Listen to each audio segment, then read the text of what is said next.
Hi students, welcome back to our channel. Class 9th के mathematics के पहले chapter number system से आज हम फिर से डिस्कशन करेंगे और हम आज आपको कुछ चैप्टर से संबंधित पढ़ाएंगे, क्योंकि अभी मैंने 2 वीडियो जो बनाए हैं, एक वो भजन साहब कॉन्सेप्ट ही क्लियर आपका कराया था विभाज्यता का नियम। जिसने नहीं देखा है वो उस वीडियो को ज़रूर देख ले, क्योंकि जो विभाज्यता का नियम है वो हर एग्ज़ाम के लिए बहुत इम्पोर्टेंट है, राइट। अब आज हम आपको नंबर सिस्टम जो पहला चैप्टर है उसमें क्या पूछा जाता है, किस तरीके से सवाल आपके एग्ज़ाम में आते हैं, आज हम चलिए उन पर डिस्कशन करेंगे। तो सवाल आपसे कभी ये भी पूछ सकता है कि बताइए 3/5 और 4/5 के बीच की परमेय संख्या बताइए। और हम बात करें परमेय संख्या की, तो हम ये बात आपको पहले ही बता चुके हैं, परमेय संख्याएं जो संख्या बटे के रूप में लिखी जा सकती हैं वो परमेय संख्याएं कहलाती हैं। अब ये 3/5 और 4/5 ये हमारा परमेय संख्या इनके बीच में है, वो हमें लिखनी है। तो देखो ऐसी बात नहीं है, तमाम संख्याएं, जैसे ये बात अगर कोई पूछ दे कि सर 3 और 4 के बीच में कोई संख्या है, संख्या तो नहीं है लेकिन परमेय संख्या बहुत सारी हैं, अनंत हैं। कैसे? हम इसे ऐसे मान सकते हैं 3.1 या 3.01 या 3.21 या 3.20, ऐसी तमाम संख्याएं इसके अंदर हैं और ये सब 3 और 4 के बीच में ही मानी जाएंगी। और ये सभी परमेय संख्याएं, क्योंकि इनके बटे में कुछ हो सकता है, इनके बटे में 100 हो सकता है, जब दशमलव बटाएगा तो बटे में कुछ ना कुछ आएगा, तो ये सभी संख्या परमेय संख्याएं कहलाएंगी। तो इस तरीके से 3/5 और 4/5 के बीच परमेय संख्याएं हमें लिखनी है। तो हम क्या करेंगे, पहले हम इसको भाग दे लेंगे। तो 3/5 है, चलिए हमने भाग देते हो, आंसर आएगा 0.5 का 30, यही तो आएगा। अब देखो वैसे तो बुक वालों ने या आपको जो पढ़ाएंगे वो बड़ा डिफिकल्ट मेथड बताएंगे, हमने थोड़ा शॉर्टकट बता रहे हैं, बहुत इजी वे में। 3/5 और 4/20 संख्या लिखनी है, तो देखो 0.6 ये हमने भाग दे के देख लिया, इतना आंसर आया। अब आप 0.6, ये 60 मान लो, एक ही बात होती है। हम इसके आगे 61 लिख सकते हैं, 0.62 लिख सकते हैं, 0.63 लिख सकते हैं, 0.64 लिख सकते हैं। कहाँ तक जाएगा? कह रहा कि बीच परमेय संख्या लिखो। अगर वो कह देगा परमेय संख्या लिखो, वो तो अनंत है, वो लिमिट देगा कि बीच में 5 परमेय संख्या लिखो, 5। तो 1 2 3 4 5 6 कह देगा तो 0.65 और आगे 0.66। कहाँ तक जाएंगे? कह रहा है 4/5, तो बेटे 4/5 का मतलब हुआ है 0.8, यानी कि 0.8 तक हम संख्या ले सकते हैं। तो ऐसे बेटे इसमें तमाम संख्याएं होंगी, अनगिनत होंगी, अनंत होंगी। तो इस तरीके से हमें 5 पूछा जाएगा, 6 पूछा जा सकता है, 3 पूछा जा सकता है। तो ये सभी संख्याएं आपकी क्या कहलाएंगी? परमेय संख्याएं, यानी कि रेशनल नंबर कहलाएंगे। ठीक है, चलिए। तो ये क्वेश्चन आपका अगर घुमा के पूछ दे, 2/3 कह दे और यहाँ पे कह दे 4/ कुछ कोई भी डिजिट लिख दे, तो आपको इन्हीं के भाग दे लो, भाग के बीच में जो भी संख्या आ जाए वो संख्या लिख दो, वो सभी संख्या हमारी परमेय संख्याएं कहलाएंगी, इर्रेशनल नंबर्स कहलाएंगे। ठीक है, तो ये सवाल आपके क्वेश्चन में आपके NCERT में रखा गया है। तो ये सवाल इंपॉर्टेंट है, आपके एग्जाम में भी कई अभी जो एग्जाम हुए हैं एनुअल वाले या हाफ ईयरली वाले, उनमें ये सवाल पूछा गया है। चलिए, अब आपको मैं थोड़ा और बता दूं, डिस्कशन करूंगा।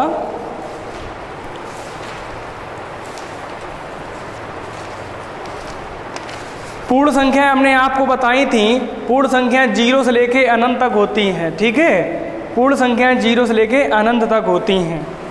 चलिए, अब बात करेंगे हम शांत और अशांत की। ठीक है, शांत और अशांत आपका हाई स्कूल में भी है और 9th में भी है। चलिए, मैंने बात करी है 2/5, ये संख्या शांत है अशांत, ये आप लोगों को बताना है। तो देखो हम पहले तो बता दें शांत और अशांत होता क्या है, तब इसके बाद हम आगे डिस्कशन करेंगे। शांत और अशांत 2 ऐसी संख्या होती हैं। शांत का मतलब ऐसी संख्या है जिनका शेषफल 0 आ जाए, कहीं ना कहीं वो संख्या कट जाए। और अशांत वो संख्या होती है जो कभी ना कटे। फॉर एग्जाम्पल 2/5 ये संख्या हमारी शांत है, क्योंकि जब हम 5 से 2 में डिवाइड करेंगे तो ये देखो बेटे पॉइंट लगा के हम 0 बढ़ाएंगे, 5 चौको 20, यानी आपने देखा कि 0.4 टाइम्स ये कट गया और शेषफल कितना आया? 0 आया, यानी ये संख्या कैसी हो गई? शांत हो गई।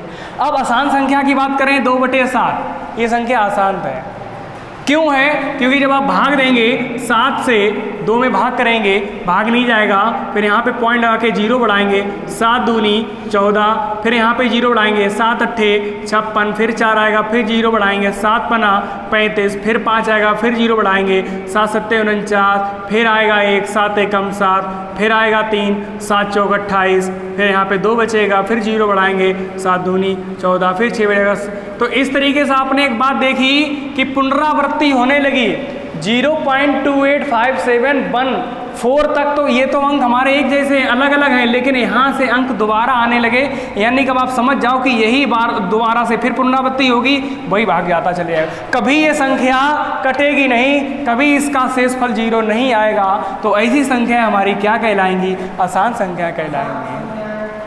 तो इस तरीके से अब आप कहेंगे कि सर आपने तो आप बता दिया, हम क्या सभी का भाग देते रहेंगे? ऐसी बात नहीं है, उसके लिए एक ट्रिक है। क्या ट्रिक है? उस ट्रिक के माध्यम से आप सीख जाएंगे कि सर शांत है या अशांत है। बहुत जल्दी देखिएगा।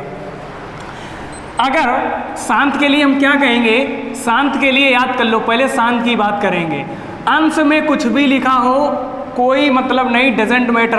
अगर हर 2 पे पावर m इंटू 5 पे पावर n हो, m का मतलब कुछ भी हो सकता है, जैसे 3 हो जाए, 4 हो जाए, पावर 1 हो जाए, पावर 2 हो जाए, मतलब 2 पे पावर कुछ भी हो, या खाली 2 हो, या 5 पावर कुछ भी हो, या खाली 5 हो, या 5 और 2 दोनों हो, तो ऐसी संख्या शांत कहलाएंगी। कब? जब ये हर में लिखी हो तब। जैसे फॉर एग्जाम्पल अभी मैंने आपको बताया था कि ऊपर संख्या मैंने कुछ भी लिख दी, मान लीजिए 7 8 1 4 5, और नीचे बेटे मैंने लिख दिया है 20, तो ये संख्या आपकी कैसी कहलाएगी? ये संख्या शांत कहलाएगी, क्योंकि 20 के जब आप फैक्टर करेंगे तो 2.20, 2 पंचे 10, 5 एकम 5। तो आपने क्या देखा कि 2 पे पावर आ रही है 2 पे पावर 2 और 5 पे पावर 1 आ रही है, तो हम 20 को ऐसे ले सकते हैं 2 पे पावर 2 इंटू 5 पे पावर 1। तो अभी मैंने बताया था कि अगर हर को हम 2 पे पावर और 5 पे पावर कुछ लिख सकते हैं तो वो संख्या शांत कहलाएगी, अगर नहीं लिख सकते हैं तो वो संख्या अशांत कहलाएगी। ठीक है, इस बात का गौर करना। अगर इसके साथ में 3 जुड़ जाए सर तो क्या करेंगे?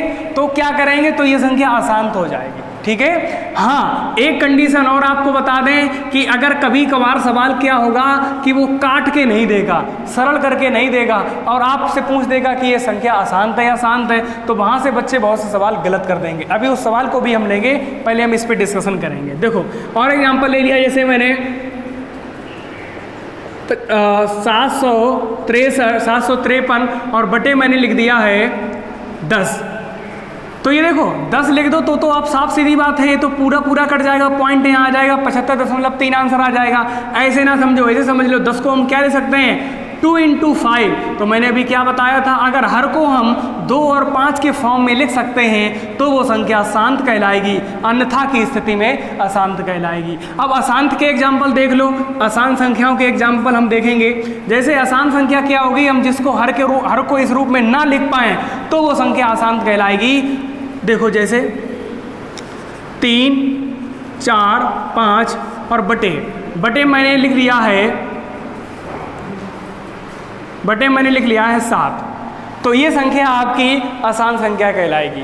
क्या कहलाएगी? अशांत कहलाएगी। अगर मैंने यहाँ पे बटे 9 भी लिख दिया तो भी ये संख्या अशांत कहलाएगी। हमने यहाँ बटे 11 लिख दिया तो भी ये संख्या अशांत कहलाएगी। हमने यहाँ बटे में 13 लिख दिया तो भी ये संख्या अशांत कहलाएगी। ठीक है बात? तो इतनी बात हम उम्मीद करते हैं समझ आई होगी। अब जैसे हम यहाँ ये लिख दें 12, तो आप देखेंगे ये संख्या शांत है या अशांत? ये संख्या शांत है या अशांत? ये बेटे अब आप कहेंगे कि सर 345 को 345 लिख देंगे और 12 को हम 3 गुणे 4 लिखेंगे और 4 को हम लिख सकते हैं 2 गुणे 2। अब आपके मन में ये ख्याल आ रहा होगा कि सर ये संख्या तो हमारी अशांत हो गई क्योंकि इसमें 3 आ गया, लेकिन नहीं। मैंने क्या कहा था कि कुछ ऐसे अपवाद भी हैं। अपवाद का मतलब अभी हम काट सकते हैं, इसको काट के देखो जरा, 3 एकम 3, 3 एकम 3 और तिपचे 15, यानी 115 और बटे नीचे क्या बचे 2 पे पावर 2, तो ये संख्या आप कैसी हो गई, अब ये शांत हो गई। बात है ना लॉजिकल बात क्या है कि अगर 3 है तो 3 को ये देख लो कट तो नहीं रहा, हमने देखा कट गया, तो 3 का तो नामो निशान खत्म हो गया, क्या बचे 2 गुणे 2, अगर 2 गुणे 2 है, 5 गुणे 2, 5 गुणे 5 है या 5 गुणे 2 है, तो ये संख्या शांत होगी। इसीलिए मेरे बच्चे ये संख्या शांत कहलाएगी। ठीक है, उम्मीद करते हैं कि ये शांत और अशांत आपको समझ आया होगा।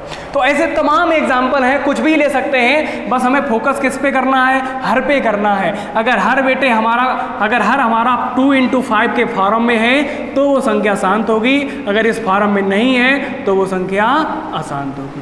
ठीक है, चलिए, तो ये इस तरीके से क्वेश्चन अभी हम आपको 1-2 और ले लें। चलिए, मैं बात कर रहा हूँ आपके क्वेश्चन से, बुक से ही ले रहा हूँ किस तरीके से क्वेश्चन आपके बुक में पूछे गए हैं। देखिए, ये मैंने एक एग्जाम्पल लिया, 4 सही 1/8 पूछ रहा है, शांत है या अशांत, तो वही हम डिस्कशन करेंगे। 8 × 32 एक 33/8। अब आप अंश को मत देखो, अभी हर को देखने से ही काम चल जाएगा। क्यों? क्योंकि 8 लिख सकते हैं 2 × 2 × 2। तो मैंने अभी क्या बताया था, अगर 2 पे पावर है, ये 2 पे पावर कितनी हो गई, 3 हो गई ना। अगर 2 पे पावर कुछ भी है, 1 2 3 4, तो वो संख्या हमारी क्या कहलाएगी, शांत कहलाएगी। इस तरीके से आपके एग्जाम्पल ढेर सारे दिए गए हैं, आप उनको लगाएं, और आप लोगों को भी समस्या आती है तो आप लोग हमसे पूछना। ठीक है, अब हम आगे बात करेंगे आपके क्वेश्चन और क्या एग्जाम में आते हैं, चलिए हम उन पर बात करते हैं। बच्चों, अब हम एक बात करेंगे, आपसे पूछा जाता है एग्ज़ाम में क्वेश्चन, हालांकि ये क्वेश्चन आपकी कॉम्पिटिटिव एग्ज़ाम में पूछा जाता है इस तरीके से देखा कि 0.4 और उसके ऊपर लगाएगा वार, इसे बोलते हैं वार, यानी कि कई बार, यानी कि बारंबार, है ना, यानी कि इसकी 4 की पुनरावृत्ति हो रही है, कि 4 जो है वो इसकी पुनरावृत्ति हो रही है, यानी इसको लिखने का ढंग ही है कि 0.444444 एंड सो ऑन चलता रहेगा, कभी इसका अंत नहीं होगा, यानी कि अशांत है। ठीक है, तो ये आपका क्वेश्चन कहेगा कि इसको P/Q के रूप में लिखिए, ये आपका क्वेश्चन है। अब बात आ गई कि सर इसको करेंगे कैसे, तो देखो ये शॉर्टकट मेथड आपको पढ़ाया जाएगा जब आप तैयारी करेंगे कंपटीशन एग्जाम की, लेकिन हमें कंपटीशन एग्जाम को नहीं पढ़ाना है, आपको यहाँ डिस्क्रिप्टिव में करना है, विवरण आपका पूरा देना है कि सर कैसे इसको करेंगे, तो समझिएगा। सबसे पहले हम क्या करेंगे, इसको हम मान लेंगे, माना इस संख्या को हम किसी के इक्वल मान लेंगे, मानना क्या मान लिया, x के इक्वल मान लिया या y के इक्वल मान लिया, और 0.4 के ऊपर बार है। अब हम क्या करेंगे, x को वैसे लिख देंगे, हम इसको तोड़ देंगे, मतलब इसको 4 को हम हटा देंगे, ऐसे बार को हटा दो और ये एंड समान कर दो, मतलब ये 4 आता ही रहेगा। अब इसे हम डाल लेंगे समीकरण नंबर 1। अब एक बात बताओ, आपको यह ध्यान देने की वाली बात यह है कि किसके ऊपर बार है, एक संख्या के ऊपर बार है। अगर एक संख्या के ऊपर बार होगा तो हमें 10 का गुणा करना है, 2 संख्या के ऊपर बार होगा 100 का गुणा करना है, और 3 संख्या के ऊपर अगर बार होगा तो 1000 का गुणा करना है। मान लीजिए अगर यहाँ पे 45 होता और 2 संख्या के ऊपर बार होता तो हम 100 का गुणा करेंगे, और एक तरफ नहीं करेंगे, बोथ साइड करेंगे, दोनों तरफ करेंगे। ठीक है, तो वो हम बाद में बात करेंगे। तो सबसे पहले लिखेंगे कि 10 का गुणा करने पर, मल्टीप्लाइंग ऑन बोथ साइड, तो हम लोग बेटे 10x = ये हो जाएगा 4 पॉइंट। देखिए 10 का जब गुणा करेंगे तो पॉइंट ये है ना, इधर आ जाएगा, साफ सीधी बात है। तो ये 4 4 4 ये अंक चलता रहेगा। अब इसे हम डाल देंगे समीकरण नंबर 2। सवाल हो गया भाई, क्या कर दो, समीकरण 2 में से समीकरण 1 को घटा देंगे, ज़्यादा में से कम घटाएंगे ना, तो लिखेंगे समीकरण 2 में से समीकरण 1 को घटाने पर हम लोग सब्ट्रैक्ट करेंगे। जब घटाएंगे तो देखो बच्चों क्या आएगा, 10x = 4.444 ये आएगा, और ये हमारा क्या चल रहा है, x = 0.4444। देखो 4 डिजिट लिख लो, मतलब हमें ज़्यादा बकवास लिखने की क्या ज़रूरत है, पॉइंट लगा के 4, हमने 4 लिखे तो यहाँ भी पॉइंट लगा के 4 ही 4 लिख लो। घटाएंगे तो 10x में से 1x जाएगा, क्या बचेगा, 9x। 4.444 में से हम लोग ये घटाएंगे तो देखो इधर घटा को, अगर कोई तकलीफ होती है इधर देखो, देखते हैं 0.4444। देखो क्या आएगा 0 0 0 0 और यहाँ क्या बचेगा 4 बचेगा। ठीक है, तो आंसर क्या आएगा 4.000। तो पॉइंट के आगे कितने भी जीरो हों उससे कोई मतलब नहीं पड़ता, आंसर क्या माना जाएगा 4 माना जाएगा। नीचे क्या माना जाएगा 9 माना जाएगा, क्योंकि x जो है इधर गुणा में है, जब 9 इधर आएगा किस में आ जाएगा बटे में आ जाएगा। तो x की वैल्यू कितनी आ गई 4/9। सवाल कह रहा था P/Q के रूप में लिखो, यानी कि परमेय संख्या के रूप में लिखो, तो आंसर आ गया 4/9। इस तरीके से सवाल आपका हो गया। ठीक है, कोई समस्या अगर आती है तो आप पूछ सकते हैं, और भी इसके एग्जाम्पल हैं, मैं अभी 1-2 और लगवाऊंगा, इसको आप स्क्रीनशॉट ले लो ताकि आप बाद में भूल ना जाए।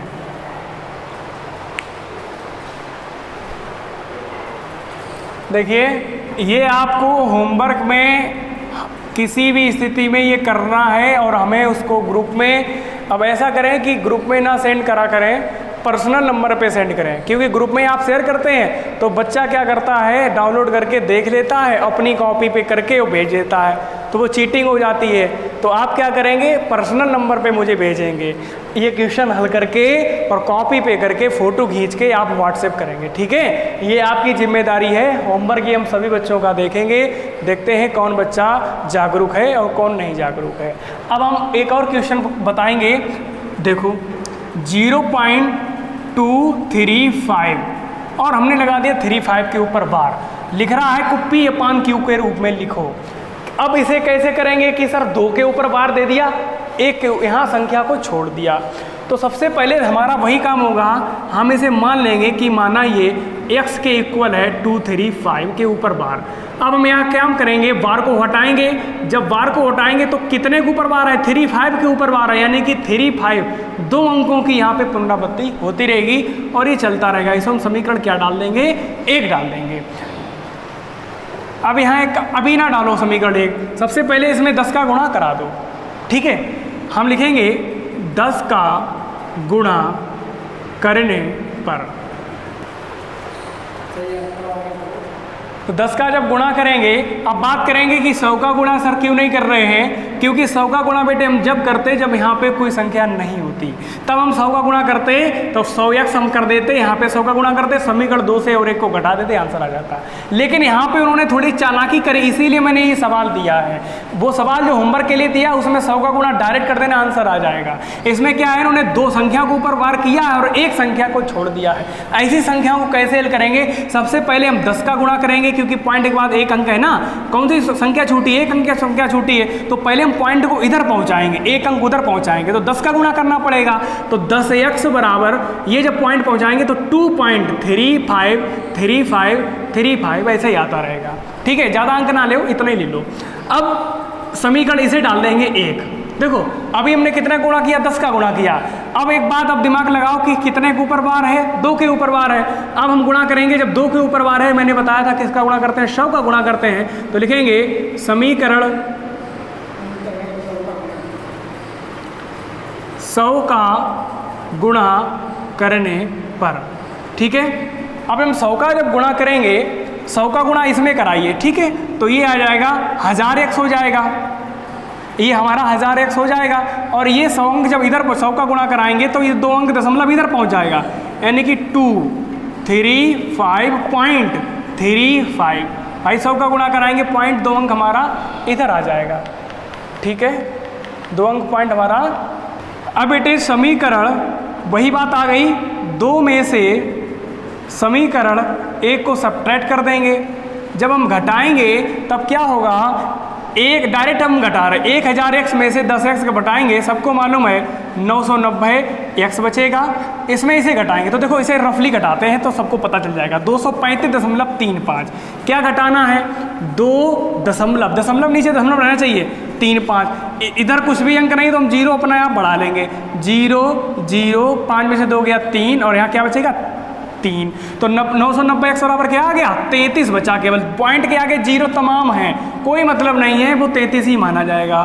तो x बराबर 33 और जो ये x के बगल में है वो कहाँ जाएगा बटे में जाएगा। तो यहाँ से आप देख रहे होंगे कट सकता है, 3 एकम 3 3 एकम 3, 3 त्रिका 9 3 त्रिका 9 और ये 0 आ गया। ठीक है, सॉरी 233 बचेंगे क्योंकि यहाँ भी 0 है तो 233 हम लिखेंगे, सॉरी, तो यहाँ लिखेंगे 233/990। ये कट रहा है, नहीं कट रहा है? अगर कटेगा तो काट देंगे, अगर नहीं कटेगा तो हमारा फाइनल आंसर इतना ही हो जाएगा। 233/90 किस में बन गया? P/Q के रूप में आ गया। ठीक है, अच्छा उम्मीद करते हैं ये समझ में आया होगा। तो देखो यहाँ पे x बराबर 0.235 था, दोबारा समझ लीजिएगा।